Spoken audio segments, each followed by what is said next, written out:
Welcome back to Rudy's 1/6 World for episode 5 of our new figure showcase, where I'll be doing a slight unboxing / review / posing session with the newest addition to my collection. And today we'll be looking at the final member of Thanos' Black Order, and that is Cull Obsidian from Infamous Toys.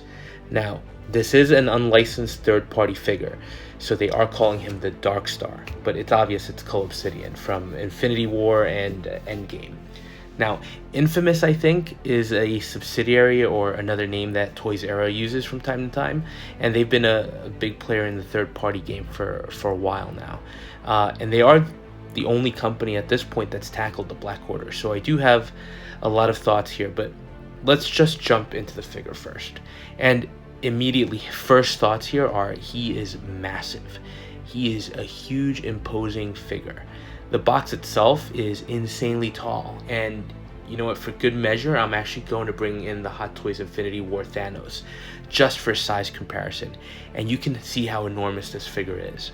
I know there was some discussion when the figure was announced for pre-order regarding the size, but when you do look at the figures together, I think Infamous did get the scale right here, so I gotta give them credit, because Thanos is a tall character in the movie, and in the movie, Cull Obsidian does tower over him ever slightly, so not even slightly, just towers over him. So I think scale-wise, when you see them together, it works. So let's look more closely at what he comes with, and it's not much. He does come with 2 interchangeable hands. I actually have the figure with the gripping hands for the hammers, so we're looking at the fists, and they're okay. They have some good color variation, but the paintwork is a little bit sloppy and it's a little plastic looking, and that's going to be a theme throughout this kind of review. The other accessory he comes with is the massive axe weapon that he uses in Infinity War in the start, and this thing is huge. I mean, the closest I can compare it to are the Gladiator weapons that came with the Gladiator Hulk from Thor Ragnarok. But once you get beyond the scale, you're faced with the same issue as the hands. It's painted in a nice dark gray metallic, and there is some dry brushing here and there, but again, up close, it feels a little plastic. And what's unfortunate is that with a little more care, this could have looked incredible. But I think overall it's a little bit soft, and it's missing that definition we've gotten used to with other companies. Now let's jump into the sculpt, and I think that is unquestionably the best part of the figure, although it's not without its own issues. Now, like I said, I don't think it's 100% screen accurate, but it's pretty damn close. And I do like the paintwork on the horns, on his chin and his lower jaw. And they did give him a bit of an expression looking very intimidating. I also think they did a great job with the skeletal crown, although in the movie I do think the crown bones are actually flatter and broader, and I think they're a little darker, giving him some nice color gradients. Paint-wise, again, it's almost there, but it's just not up to the standard we've seen with licensed figures from Hot Toys or other companies. The other negative here are the eyes. First of all, I think they're the wrong color. I think in the movie they're more orange than yellow. And then the second issue is the paint application. Again, they just painted them on, and again, due to scale, I think it works in their favor because it hides them fairly well, and it still looks like a good sculpt. But when you look at Thanos, for example, you really see how the eyes are lacking, and how with better improved paint applications on the eyes, you can get them to stand out a little bit and have more realism, or at least as realistic as a CGI character can be. Besides that, from the size he looks good, and I think the sculpt benefits from the scale-like texture, as it does pop even with the softer paint apps. Now let's look at the uniform. The chest armor is hard plastic, and I think it's probably the most screen accurate uniform we've gotten from Infamous so far, and it's got some nice texture and pitting, so it feels like an armor plate. The strap for his pauldron is a leather-like material. I don't think it's pleather, but it looks good and has some nice texture, and the stitching is great. And I do like the chest details on the strap where you have those 4 metal pieces fixed down. There's some really good paint applications here, good detailing and nice weathering effects, and it's just a shame that wasn't applied to the whole figure. Moving down, you got the armored skirt, which is actually a soft plastic. They did a decent enough job with the paint apps here. And then he does have those gold rings on his belt, and there's the one that has the fabric element hanging with the orange and purple piece. So that one has some nice weathering to it and some nice dirt, which is always a plus.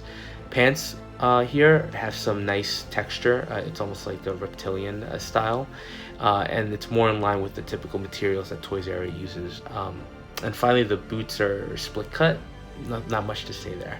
Looking at his right arm, there's some good detailing on the pauldron itself, and it looks weathered and pitted, and I think they did a good solid job. The arms look okay, the joints are exposed, which I don't know that you could help it with this figure, but it's not great. I think they sculpted them well, but they suffer again from the more plastic-like paint job, which is a shame.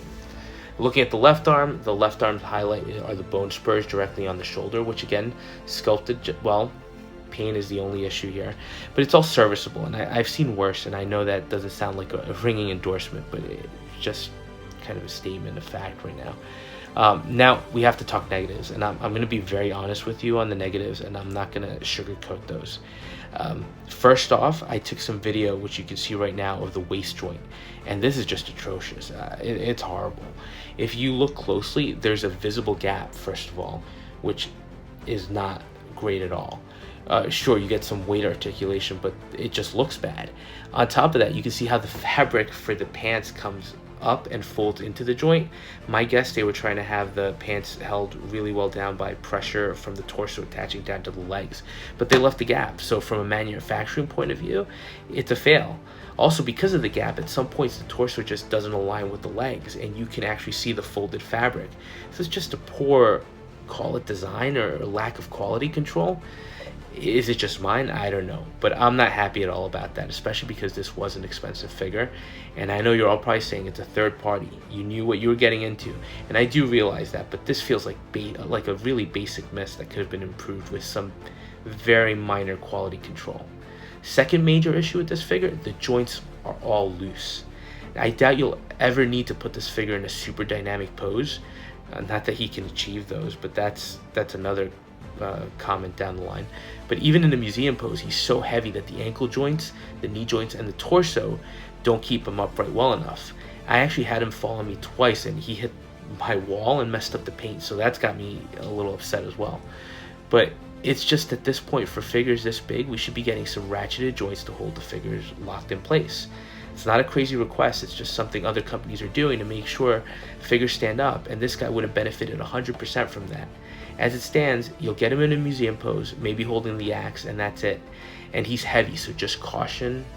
I just caution you, if you're putting him in a Module case display or something like that, make sure you're aware of what figures you put next to him, because I feel like this guy could do some damage if he falls. Another negative regarding the articulation, the head barely moves. The left arm also barely moves because of the bone spurs, so it's got very limited movement here. Maybe I could overlook that fault with the figure if it wasn't for everything else that's wrong. So closing thoughts on this guy, am I happy that I have him? I guess. I can't give you a resounding yes because there's a ton of things wrong here. But I did get a Cull Obsidian, and I doubt anyone else is going to produce this figure.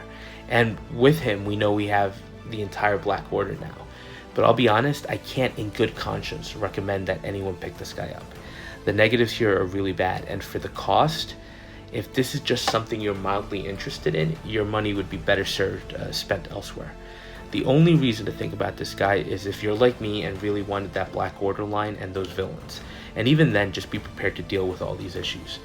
I think Infamous had some lofty goals here. They were really trying, and there's a lot here to like.